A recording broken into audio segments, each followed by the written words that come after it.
broadcast, and that's going to start in 5 seconds. So you're going to hear that over the air. I'm going to be back on stage, but this is the beginning of the broadcast.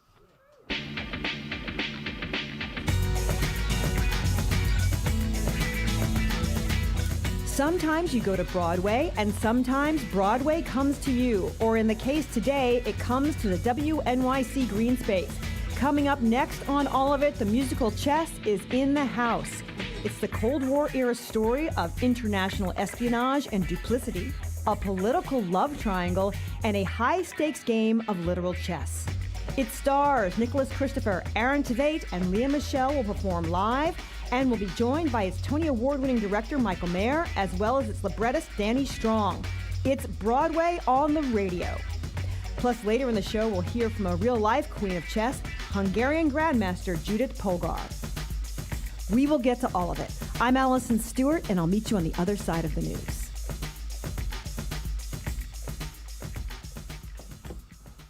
Okay, and now it's just us again. How's it going, everybody? You excited for some chess? I'm Simon Close. I'm a producer at All of It with Alison Stewart, and I'm here to welcome you to the Greene Space. This is WNYC's live performance venue, and I'm really excited to kick off our first Broadway on the radio show of the spring with chess.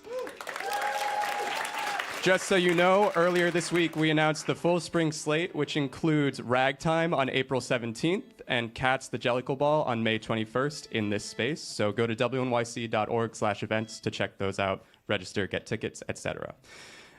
So I want to say again, what you're about to see today is a Broadway preview, but it's also a live radio broadcast. When Alison comes out, when you hear the music again, we're going to be live on the air.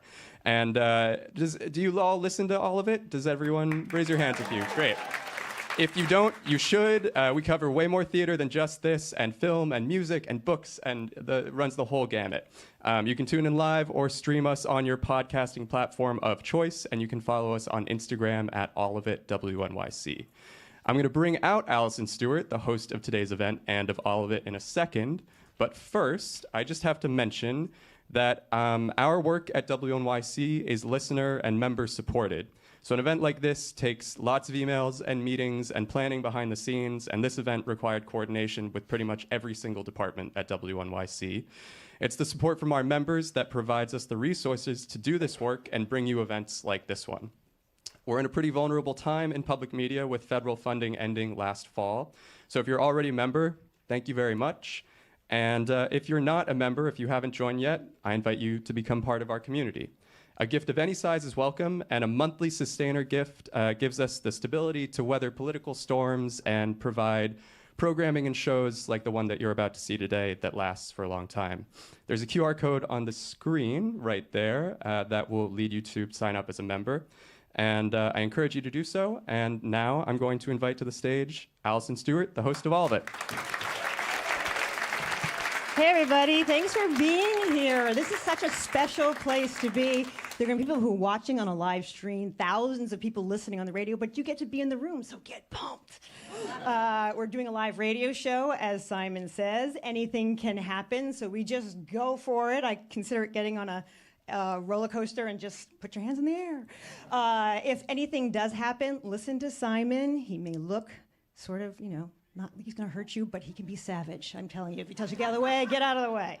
I'm here as your guide, to be a little bit of a stage manager, but basically to get out of the way so you can listen to the talented people who make chess. I have to hit 3 marks. We're not commercial media, we're public media, so they're really short.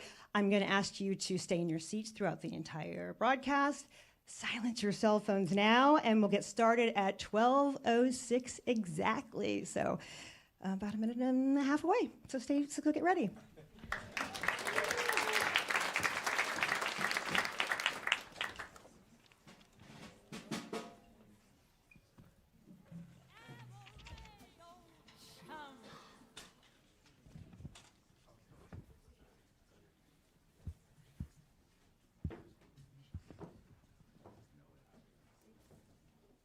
By the way, everyone, Broadway rules, so no photography, please, if you can help it, no flashes.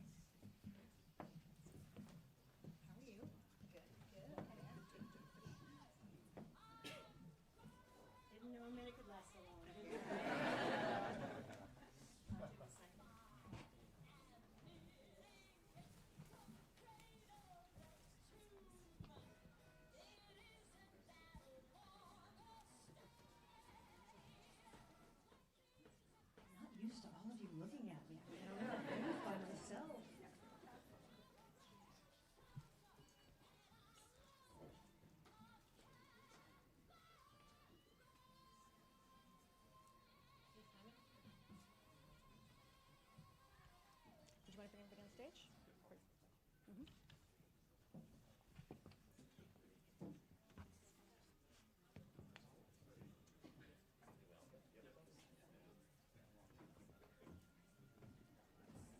We're just going to give it. Hey, how are you? Nice to meet you. We're going to give everybody a shout out.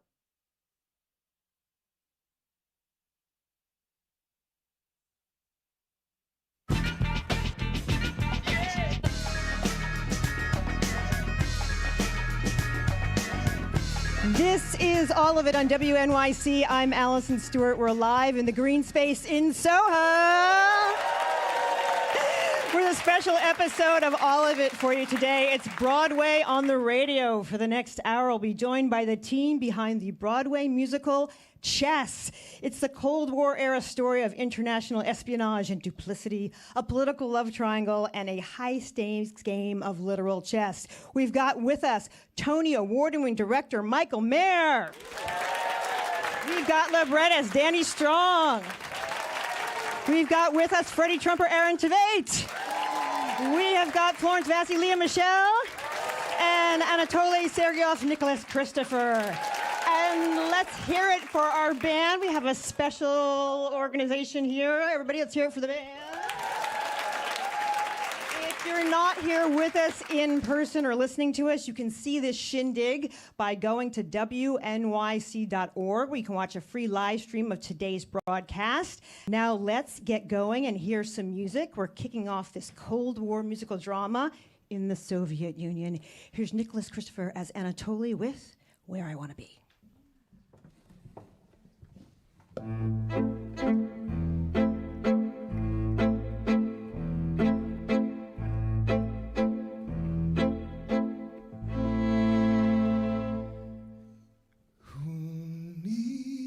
A dream, who needs ambition, who'd be the fool in my position. Once I had dreams, now they're obsessions. Hopes became needs, lovers' possessions. Then they move in, oh so discreetly, slowly at first, smiling too sweetly. I opened doors, they walked right through them, called me their friend. I hardly knew them. Now I'm where I wanna be and who I wanna be and doing what I always said I wouldn't, yet I feel I haven't won it all.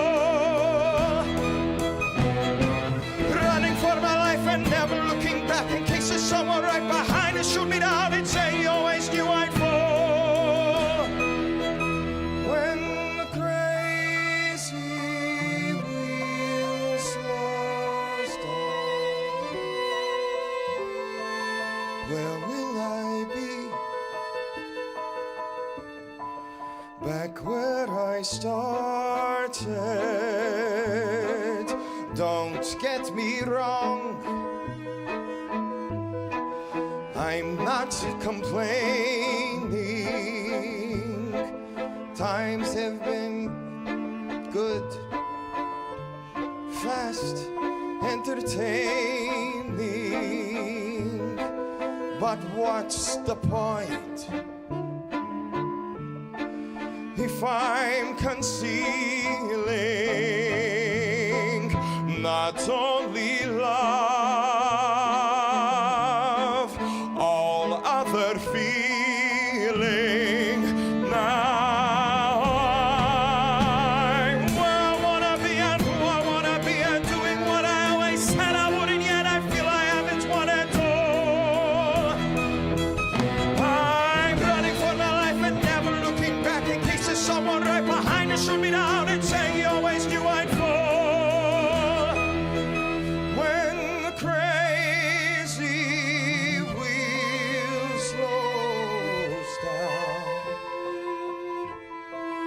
where will I be?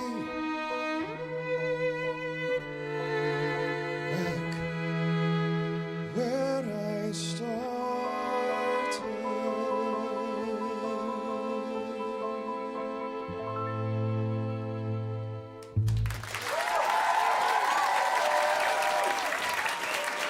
Nicholas Christopher singing Where I Want to Be from the musical Chess. We are live in the Greene Space with the stars and the creative team.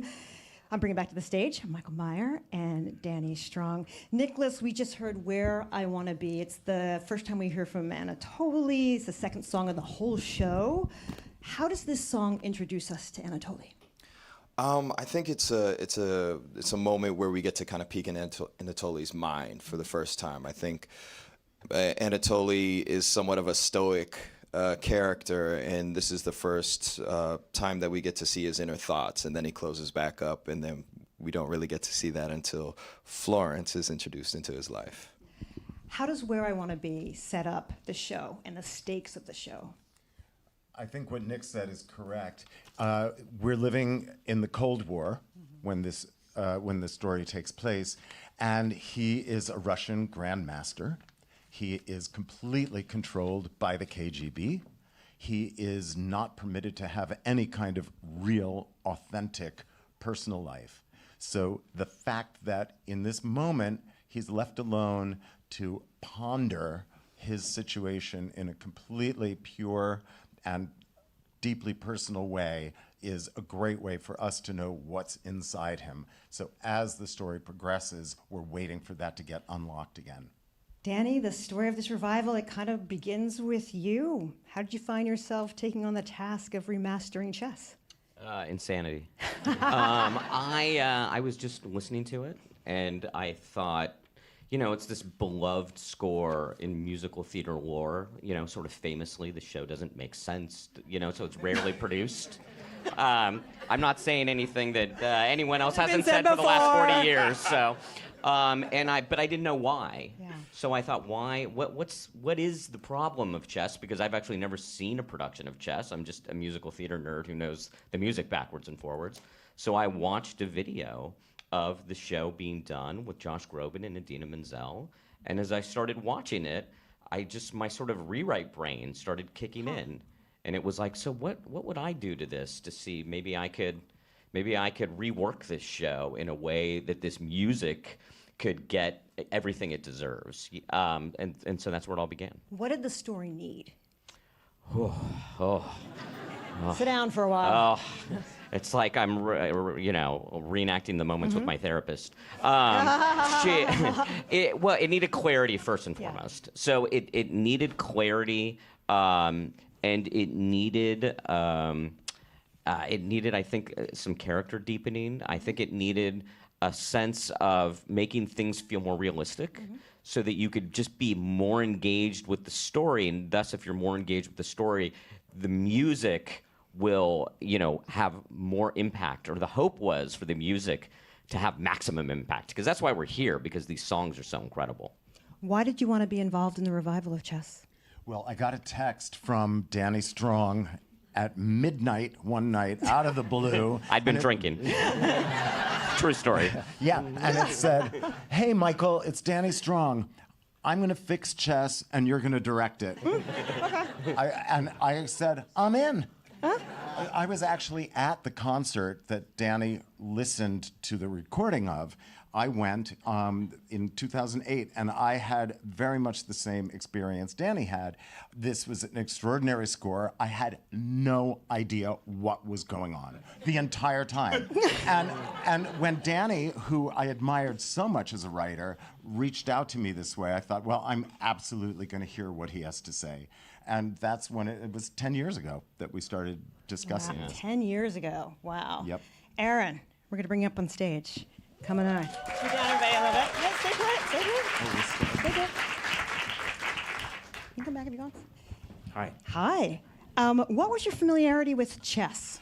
I was very familiar also with the music. I studied theater in college, and when I had started studying theater, I basically only knew the shows that I was involved with in high school. And so I had some friends that said, you have to listen to all these albums, and Chess was one of them that I was handed, and I just remember being completely blown away by the music.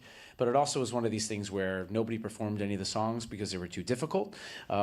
So it always had this kind of lore in my head of like this untouchable score. And then, I came around and we get to be a part of it. It's amazing. Nicholas, how did you discover Chess? In musical theater class, you know, the tenor boys would always sing Anthem, and that's all I knew, really. But from hearing it in class, and that was really it. All I knew was Anthem until I ran into Michael one day, and he asked me to do a reading of it, and I was like, oh, boy, this is really good. Why are these two gentlemen right for their parts, Michael? Interestingly, I think both of them could do either role. I thought so too. And that is really unusual because these roles are incredibly demanding, not just vocally, but emotionally and from an acting perspective. You're looking at two of the absolute finest musical theater performers on the planet, and people who get true.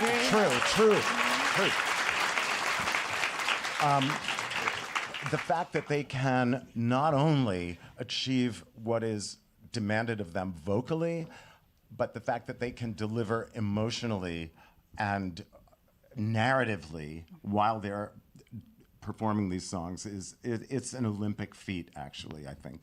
Danny, I want to bring you into the conversation. You put sort of at the front of the plot the USA versus the USSR and the chess game and the geopolitical influences. Why did you want to push the script in that direction? Well, it was sort of one of the first ideas I had when I was watching the Chess in Concert, which was this was written during the Cold War, but it's been decades since the Cold War. So perhaps a way into the story would be to add Cold War plot lines to give it a sort of bird's eye view Cold War history play.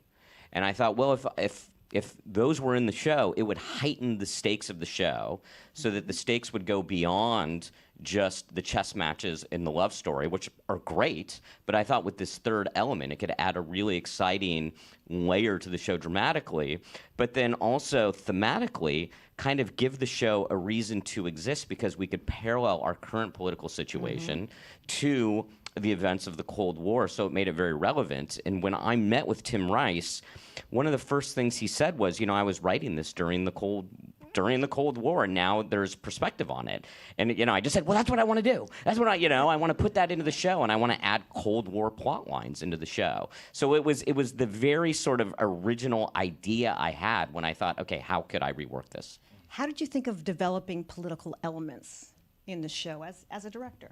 Yeah, well, it actually started when we did a presentation at the Kennedy, what used to be the Kennedy Center, several years ago. It was right before COVID. And in the presentation that we made, Danny and I both discovered a kind of epic theater event because it was a concert and we could actually comment on the show. It became a meta-theatrical device, which is it's right out of the political theater, textbook. It's a textbook example of how to make epic theater. And that also gave us, what we discovered there was it's incredibly funny. So suddenly humor, which is a great political tool, became part of our arsenal. Aaron, Nicholas, is both for you. Broadway is often about big movements, exaggerated expressions. As actors, how do you get that expressiveness to come through the game of chess? Oh, very interesting. I think when that expressiveness has to be contained, right? It's like there creates this like bubbling underneath, and I think that the game of chess really has that, right? And I think the way we do our chess match in the show also is that you kind of get to see our internal thoughts and all of that kind of bubbling underneath this very still outside kind of perspective looking in. So I think it kind of does both of those things in a cool way. What do you think? You know, in the Birdcage where Robin Williams like Martha Graham, Madonna, but you keep it inside. That's my approach to Anatoly. So what you might see is this. But what's going on inside is this. Danny, I wanted to point out that you've written for TV and film, for Dope Sick, for Empire. You wrote Recount. What's the difference of bringing politics to the stage versus politics on the screen? Wow, that's I hadn't thought about that. I think with the stage, you can, and particularly with this show, is you can add a theatricality to it. And thus you can do multiple things. You can just be more blunt and more head-on with it and not have to sort of bury it in subtext in a way that I think could be very exciting, entertaining, and then just say something in a very provocative, in-your-face kind of way, which is very much the style of theater, epic theater, Brechtian approach to theater that was sort of one of the basic concepts of how to do this show. So it's a lot of fun. At times, it feels like we're provocateurs in the show, which I think is a very incredibly cool, hip thing for a big Broadway musical to be able to do that. I'm going to ask Nick and Michael and Danny to leave the stage. See you later. I'm going to talk to Aaron next. We're going to hear a song for you, and we are told this is the first time performing this song outside of the theater. That's right. Yeah, we've not done this. That's very exciting. What song are we going to hear, and where does it appear in the show? This is What a Scene, What a Joy. And this appears early on in the show. Kind of, we've met Freddie already. As people that don't know, Freddie's dealing with some mental health issues, and we kind of meet Freddie all the way down the bottom of his well. And then Lea, Florence, gets Freddie to take his pills, and all of a sudden he's on the opposite side of his well and all the way up. And so this scene is called What a Scene, What a Joy. They have just arrived in Murano for the World Chess Championship, and so he's ready to meet the press and meet his adoring fans, and these are all the things that really, truly play into his own narcissism. What do you like about performing this song? Yeah, I think exactly that. I think it's nice to kind of, to get to kind of go full throttle narcissist, all the way, indulgent, all the things. Yeah, it's nice. I'll leave you to it. Okay, this is cool. Aaron Tveit.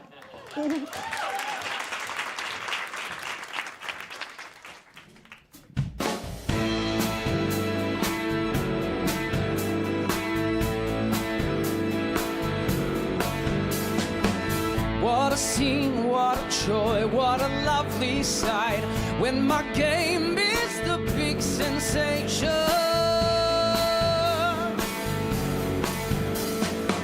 As the mob sporting taste altered overnight, have they found new sophistication?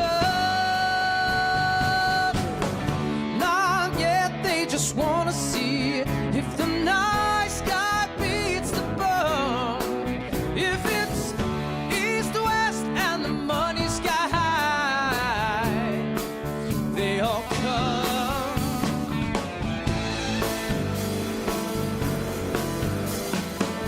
You can raise all you want if you raise the roof, scream and shout, and the gate increases.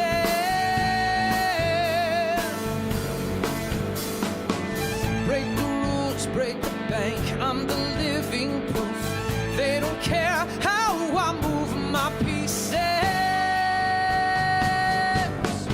I know I'm the best there is, but all they want is a show. Well, that's alright, I'll be glad to oblige. SRO, SRO.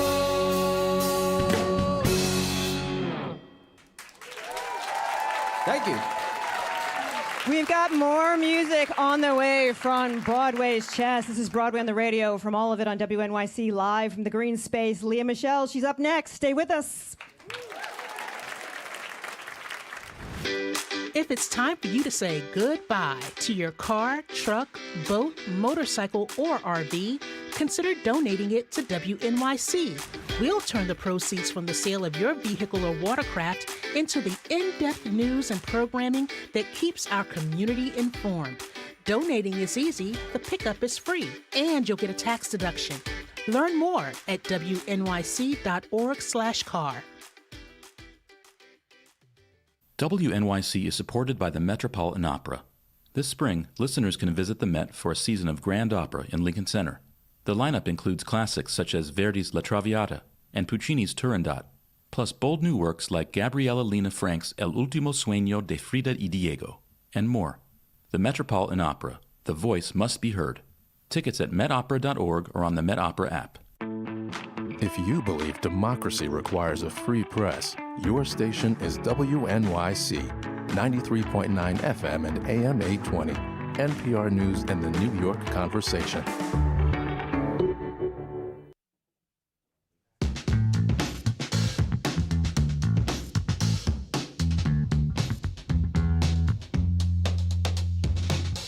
This is All of It on WNYC. I'm Alison Stewart, and we are live in the Greene Space at WNYC with a special Broadway on the Radio event.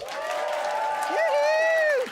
If you're listening on the radio, you can watch us at WNYC.org to watch the live stream. Back there are people watching in Brazil already. It's kind of amazing. I have the band here with me from Chess, as well as director Michael Mayer, librettist Danny Strong, and on stage with me now, Lea Michele. Hi, Lea. We heard how Aaron and Nick found their way to Chess. How did you find your way to Chess? I found my way to Chess through Michael Mayer. This is our third show that we've done together. He's brought two extraordinary female characters to me before, and we were doing Funny Girl together. And he said, I'm doing Chess. And it was after a two-show day, very late at night. And he said, go home and listen to this song. And if this song resonates with you, then I think you might want to do the show. And I listened to it in my kitchen in the dark. And it was Idina Menzel singing Nobody's Side.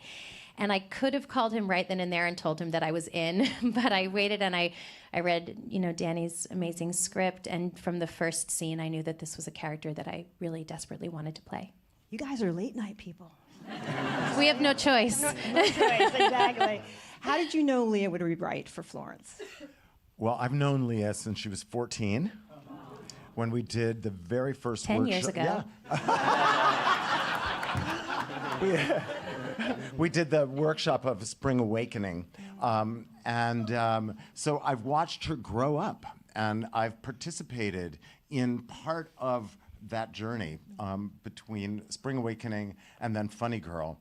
And working on Chess and having been in the room with her and during Funny Girl and watching her transform from the 16-year-old Fanny Brice at the beginning of that show to the mother of two kids and watching her husband walk out on her and seeing the emotional maturity that this 14-year-old girl that I knew suddenly was displaying, I thought, wow, she's really becoming a woman before my eyes.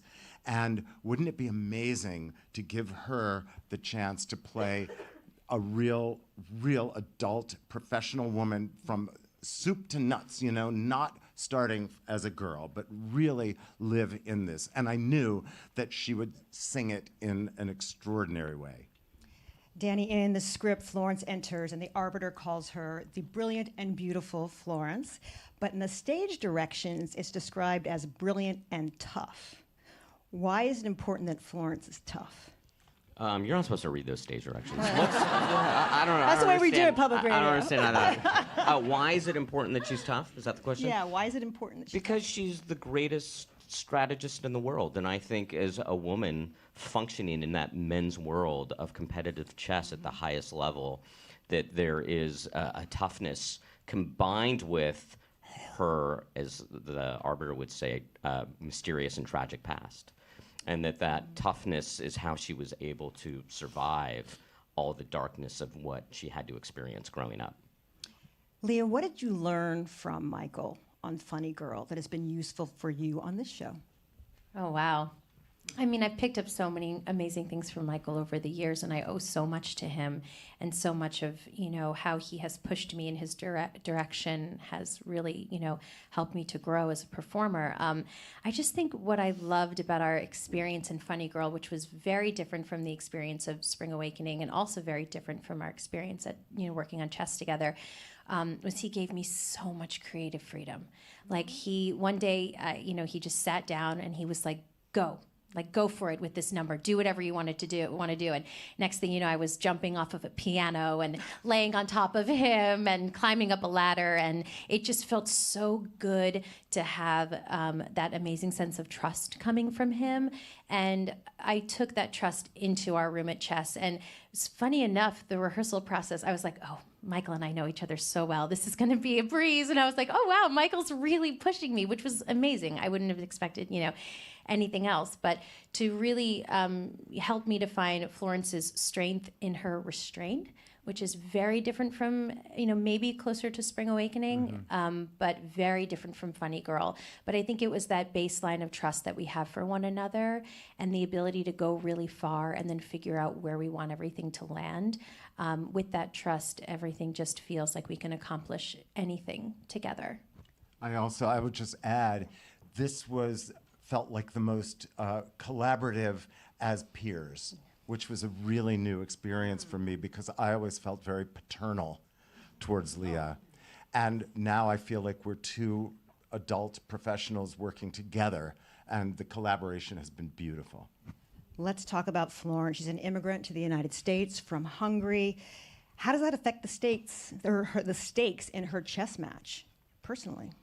I mean, everything that Florence is carrying with her, both from her, her past, her present relationship, the 7 years that she's been with Freddie, the loss of both of her parents. I wouldn't say she wears it because she doesn't. She's holding it all inside. And I get to have these moments in the show through, song and some moments that, Danny has structured so well in, very simple ways, but just of her having moments to express what she's feeling internally. She's a very complicated woman with a deep amount of trauma.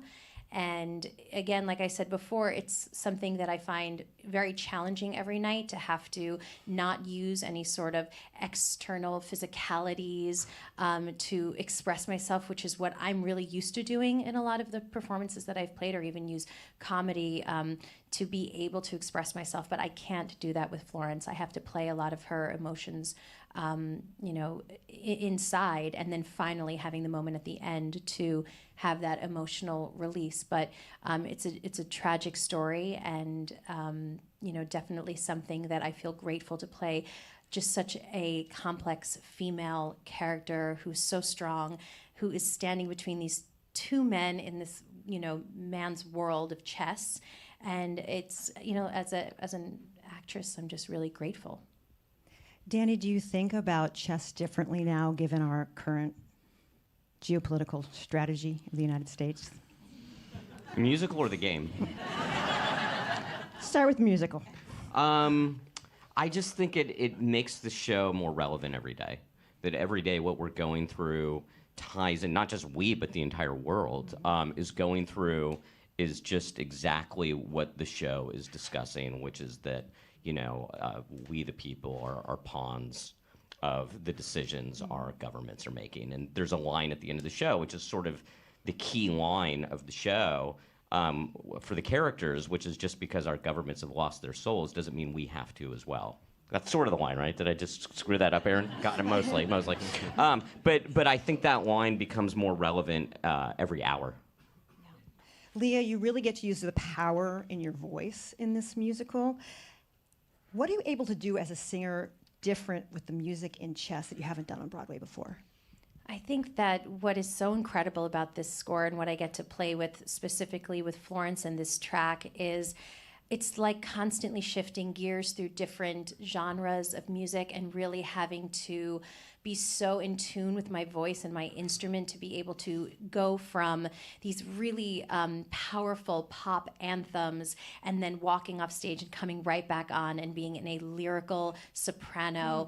The differences between what I have to do sonically with Freddie versus Anatoly, and flip-flopping back and forth between the two is absolutely the most challenging thing I have ever done in my life. But it's fun, but it is something vocally that requires a lot of focus and a lot of rest, which I don't really get because I have 2 children. But it's thrilling. It's really thrilling, and to get to play with my instrument and really see how I can kind of weave back and forth between the different sounds and genres is a challenge, but it is very fun.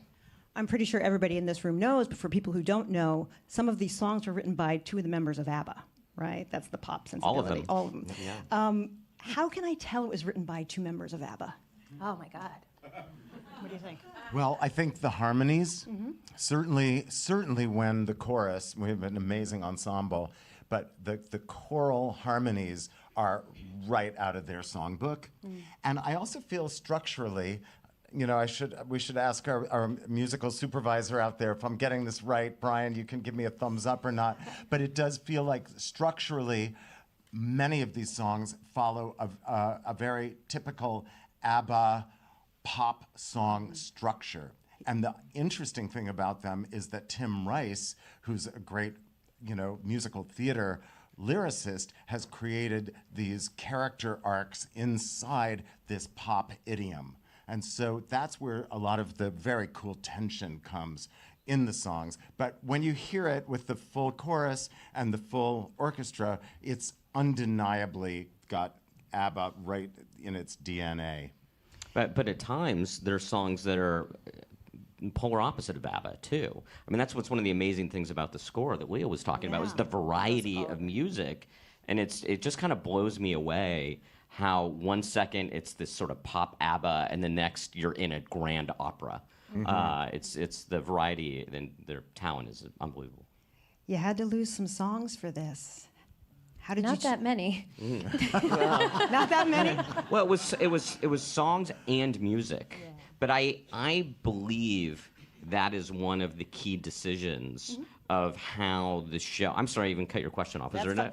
That it was one of the key decisions of how the show is, I think, functioning so well, is by paring it down. And like Lea said, it's not a lot, but there's 4 or 5 songs that have been cut. There are also larger pieces of music, and so it makes the songs that are there, every one is a banger. Every one is unbelievable, and I think that was a sort of part of the secret sauce of why this production has been so successful.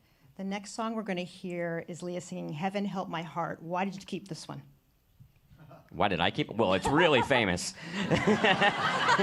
You couldn't cut this one, so. What is something that you like about singing this song, Lea? I love this song because Nobody's Side is really the first time that you get a look into how Florence is feeling and what is happening for her. But as a woman who is really functioning so much and using her head and making these strategic decisions, this is the first time that she's making a decision from her heart, and that is terrifying for her. And you get to see her in this vulnerable state. When I first met with Michael, one of the first things that I said was, I don't want Heaven Help My Heart to be this sweet love song of devotion. I want it to be a woman who feels so vulnerable and so raw for the first time, listening to her heart, and that just scares her so much. And so to get to play her in these moments of strength, but then also get to play this moment of just extreme vulnerability, it's really exciting. Are you ready? Yeah, definitely. This is Lea Michele.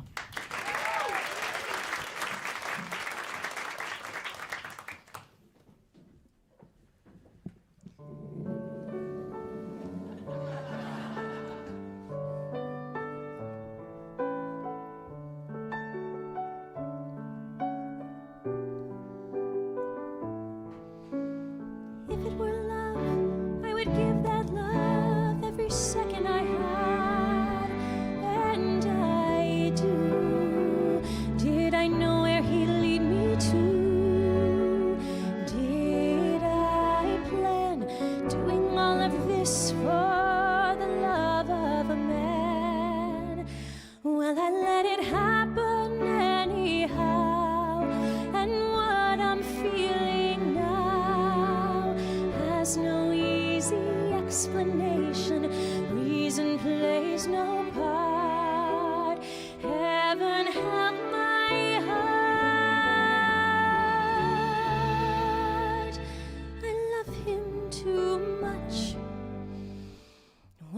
saw my whole existence turning around toward a smile a touch.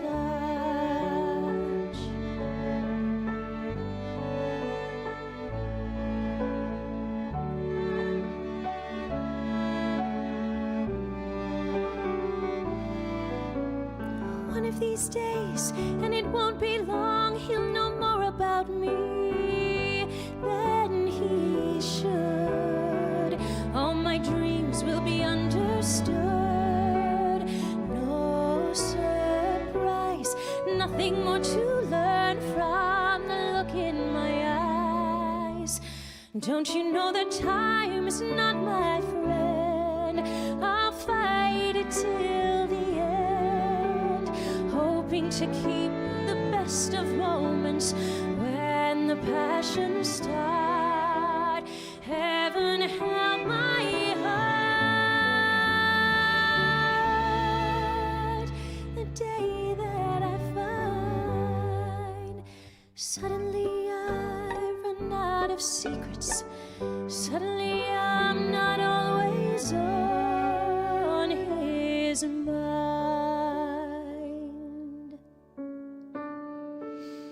Maybe it's best to love a stranger. Well, that's what I've done. Heaven help my heart. Heaven help my heart.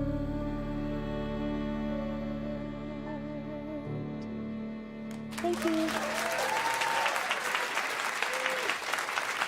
That was Lea Michele. We've got more music on the way from Broadway's Chess. This is Broadway on the Radio from all of it on WNYC. Live from the Greene Space. Stay with us. A recent strike by therapists at Kaiser Permanente has put a spotlight on a growing healthcare concern. Will AI eventually replace human providers? There are no AI digital solutions that can replace human-driven psychotherapy or care. I'm Elsa Chang. That story on All Things Considered from NPR News. Today at 4 on WNYC. WNYC receives support from the Legal Aid Society, presenting a new exhibit honoring Legal Aid's legacy of delivering justice to New Yorkers for 150 years. On view at the New York Historical. More at legalaidnyc.org/150. The New York Philharmonic. Gustavo Dudamel's inaugural season as music and artistic director begins this fall, kicking off a new era for the orchestra and for music in New York City. Subscriptions at nyphil.org. The New York Community Trust. For 100 years, New Yorkers have turned to the Trust, creating charitable legacies through their wills to meet changing needs in New York City, Long Island, and Westchester. More at give2.nyc. This is WNYC 93.9 FM and AM 820. NPR News and the New York Conversation.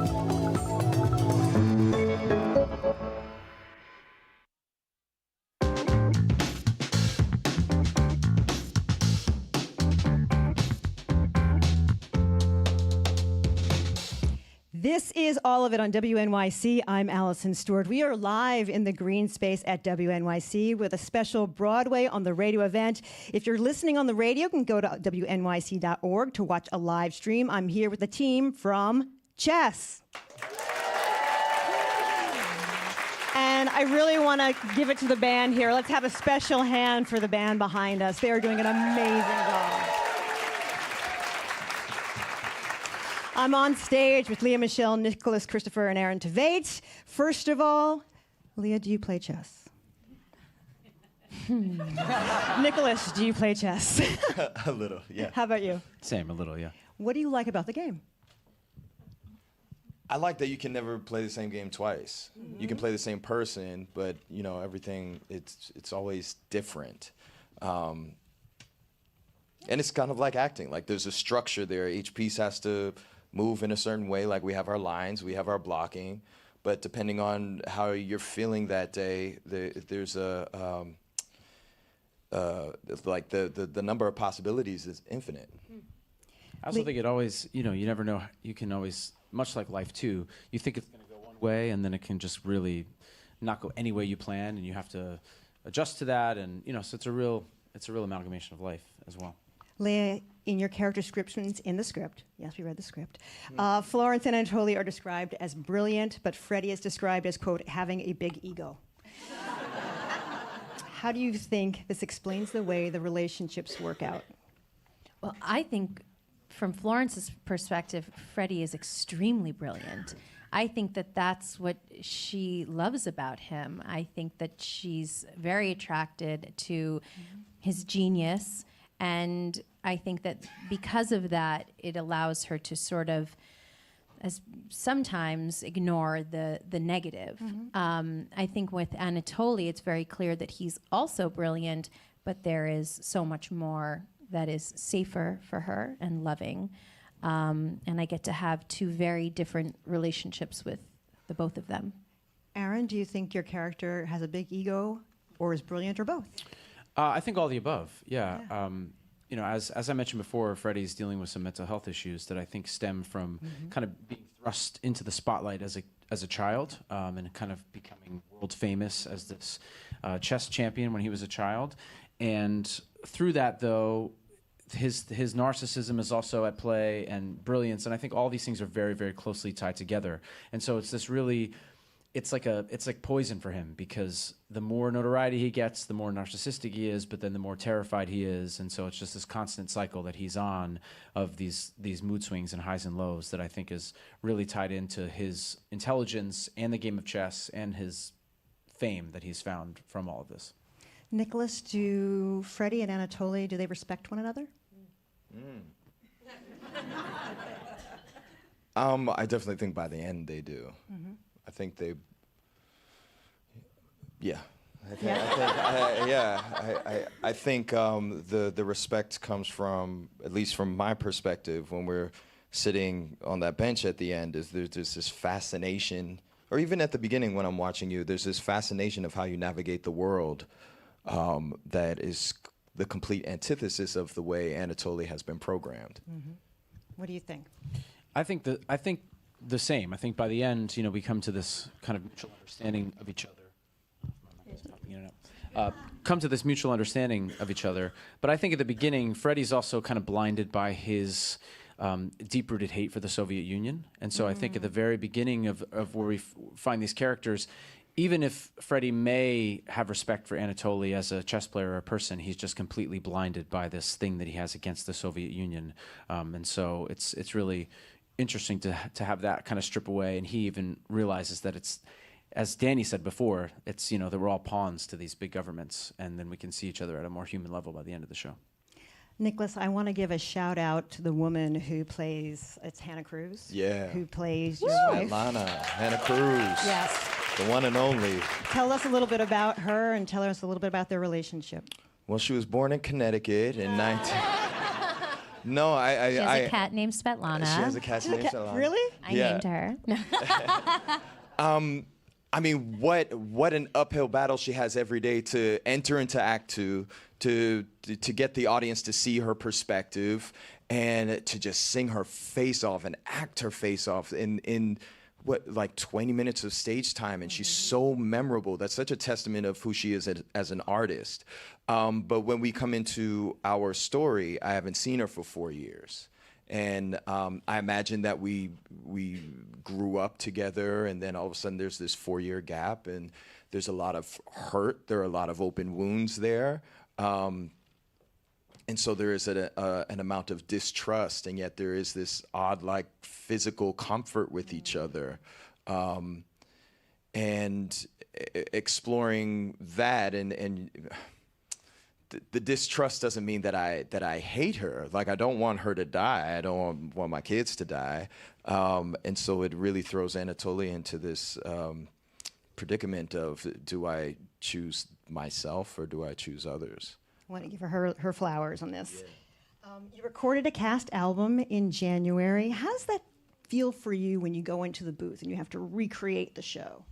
I was definitely nervous because I think that we just create such an energy every night, with our band and singing to the audience. And I just have loved every night being able to connect individually with as many people as I can find to, sing these words to. And it's a really thrilling experience. So going into the studio, for me, specifically with Nobody's Side, I was really sort of worried that I wouldn't be able to find that same sort of power and connection, but something really special just happened. And sometimes it's, unexplainable, but I think that the gods were really in our favor. And we recorded in a studio that's very iconic for, theater recordings, but it's in the Round. And so each night when I perform, I have our incredible ensemble who we have to give a shout out to because they're so amazing. Brilliant and beautiful and so hardworking. And in that song, they're behind me and they're sort of like the pulse, like the heartbeat of the song. But I never get to see them. And so there we were in the studio in this round space, and I got to look at everyone and sing the words to our whole cast. And it was really amazing. And we have gotten to hear some of the songs. Nobody's Side is available now for the world to hear and listen to, and more coming soon. And it's going to be amazing. What was it like for you to sing this? I actually had an amazing time. It was, it reminded me, I think, not that you just, sometimes you can't see the forest through the trees. And so you do, doing the show 8 times a week, you have kind of lots of different thoughts. But to be in that recording studio and just having like a fully immersive sonic experience with that music was really remarkable to me. And it was also amazing that I could really hear myself and hear everyone else, because on stage those things are varying degrees just for the nature of performing on stage. So I was once again reminded just how incredible this music is and how unbelievable our orchestra and our band sound. And so for all that to come together, and it'll be out and everyone else can throw their headphones on and listen to that soon. When? It'll be out soon. It'll be out very soon. But as we said, Nobody's Side out today on all platforms. Go listen. And Nicholas, what was the experience like for you? The experience was great for me. So we recorded most of it in one day, and we had a couple of other days here and there for other songs. But when you rehearse a show for 4 weeks, everybody's in the same room all together all the time. And then you move into the theater and everybody goes off into their different dressing rooms on different floors, and you're concentrated on the show. And then you come in a half hour before the show and you do the show and then you leave. And for the first time since rehearsal, we were all in one room again, like Lea was just talking about. And we got to eat dinner together, and we got to really like snack and joke around and have this experience. So that's really what I remember from it, because it was a long day of like a bunch of different things just running in and out of the booth. But coming together as a cast, we all truly get along, which is really extraordinary. So for us to be in the same room, that's what I'll be thinking about as I listen to the cast album when it comes out. When? Soon. Try. This is running at the Imperial Theater, and that's where you made your Broadway debut. Yes. Les Miserables. Yes. What's special to you about being in that theater? Oh my gosh, I just remembered that I wrote my college essay that got me accepted into NYU about the Imperial Theater. And I didn't remember until the other day, but I wrote that other people will look back on their childhood homes as being their home and the place that really molded them. But I wrote it about the Imperial Theater because it was where I made my debut in Les Mis when I was 8 years old, and it was where I really found myself and I found my passion. And I'm a mom. I have 2 little kids, and all you can hope as a parent is that your children, whatever it is, that they find something that makes them feel safe and like they can be themselves and like they can express themselves and that they feel truly happy. And that's what I found at 8 inside the Imperial Theater. And so every day when I walk in, it smells the same. It's like I can hear the first, few words of Les Mis playing, and I feel so happy and so at home. It's really the happiest I've ever been in a work experience in my life. And I think so much of that is just because this theater means so much to me. And I could talk about it. These guys, they've heard of too much. But it's very special. Now, you two worked together on Sweeney Todd, yeah? What is something from that experience that you brought to chess? You know, Nick and I didn't get to rehearse Sweeney together because I joined the show when it was already going on. But I think in our scenes that we had, there was like, you know, Nick had such an innate playfulness on stage, and you know, it was interesting. The kind of the tonality of the characters we were playing are actually quite reversed in this. You know, he was a very playful person, and I was being very stoic, and now it's kind of flipped. But you know, I just had so much respect for Nick, for you know his talent and what he brought to the stage every day, and him as a person. And so to kind of get to walk back in with that kind of baseline knowledge of each other, and then get to actually experience an entire rehearsal process and build something with him, it's been really, really amazing. What do you remember from that experience? I remember looking in Aaron's eyes and throwing whatever I could, including shaving cream at him, and he was so game. So I think coming into this process, I really had a trust with him of like, we can go wherever, or if somebody makes a decision, we'll just go with it and see what happens. And like I said, every time we get to like sit on this bench together, we sit on the same bench in two different scenes, and it's just like, okay, I don't know where this is going, but I'm game, and I know he's game. Our last song we're going to hear is Florence and Anatoly singing You and I. Can you set this up? Florence and Anatoly have been, you know, for 4 years they have been together in a very sort of loving and safe space. They've fled to London together, and they come back to a chess tournament where they're going to be reunited with Freddie again for the first time, which brings up its own set of, you know, anxiety. And then they are confronted with they get set up, I guess you could say, in a very negative way. And we sing this song to each other as sort of the first time that we can see a real crack happening between the two of us and in our relationship, and something that felt so pure and safe is now sort of being, you know, attacked, and how deeply we are trying to hold on to the love that we have for each other and this connection that we have. Let's hear it. Yeah, that's pretty good. All right. Look at him, stage managing. I love it.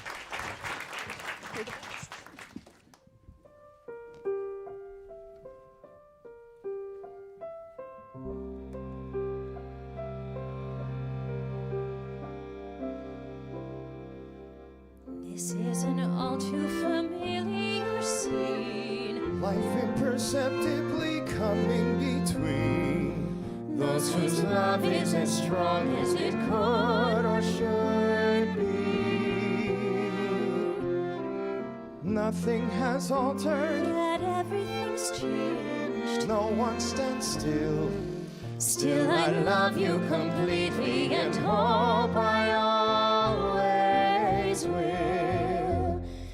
Each day we get through means one less mistake left for the making. And there's no return as we slowly learn of the chance we're taking. I'd give the world to stay just as we are.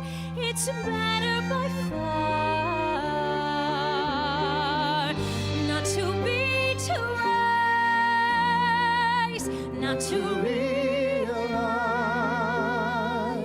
where there's truth there will be lies.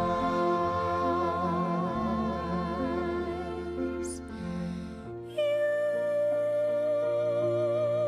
and I, we've seen it all, been down this road before, yet we go on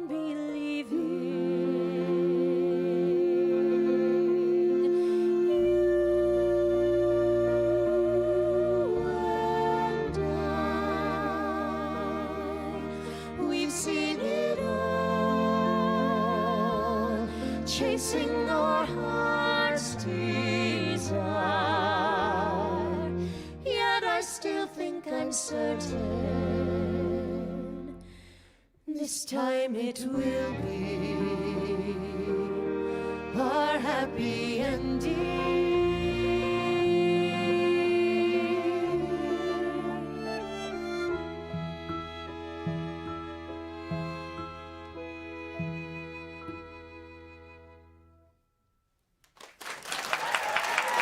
That's it for Broadway on the Radio. Big thanks to Chess, and thanks to everyone who joined us at the Greene Space.